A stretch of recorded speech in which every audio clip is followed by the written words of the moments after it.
Cut off this animal's leg and it doesn't scar over.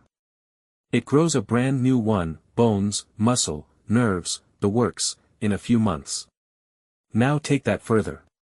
It can rebuild parts of its eye, parts of its heart, even parts of its brain. And here's the part that breaks your head: scientists have transplanted organs between individuals, and the new owner just uses them like they were always there. This is the axolotl. And the strangest thing about it isn't even the healing. It's that it refuses to grow up. Most salamanders start life in the water with feathery gills, then go through a big change: they lose the gills, climb onto land, and become adults. The axolotl just doesn't. It hits full sexual maturity, becomes a complete adult, and keeps the feathery external gills and the fully aquatic body of a larva. Scientists call this neoteny, staying in a juvenile form forever. So those frilly pink branches sticking out of its head, those aren't decorations. 3 pairs of gill stalks line the water with tiny filaments that pull oxygen straight out of it. It looks like a baby that decided being a baby was working out fine. But that refusal to change might be tied to its most famous trick. This isn't some lab creation. The axolotl is a wild Mexican animal.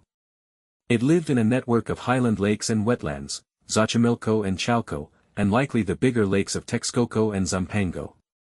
The name itself comes from Nahuatl, the Aztec language, and it's tied to Xolotl, the god linked to fire, lightning, the dead and the resurrected, dogs, and twins. People have translated the word as everything from water dog, to water monster, to water twin. Fitting names for a creature that, as we'll see, blurs the line between dead tissue and living again. Here's the headline. When most animals lose a limb, the wound scars over and that's the end of it. The axolotl doesn't scar. It regenerates. Lose an entire leg or your tail, and over a span of months it grows back, full structure, working again. And it goes deeper than limbs. In certain cases it can rebuild tissue in the eye and the heart. It can restore parts of its central nervous system, including non-vital parts of its brain. Read that again. Parts of the brain. There aren't many animals on Earth you can say that about. So how does a body do this? Scientists have narrowed limb regrowth down to 3 basic ingredients. First, a layer of skin, a wound epithelium, quickly seals the site. Second, there has to be nerve signaling reaching the spot. And third, you need cells from the different axes of the limb, basically information about which way is up, down, front and back, so the new part grows in the right orientation. Get those 3 together, and the axolotl essentially restarts construction. And it gets stranger.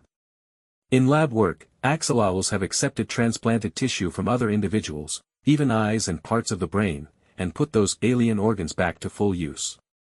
In some special cases, a damaged limb has regrown plus an extra one, leaving the animal with a bonus appendage.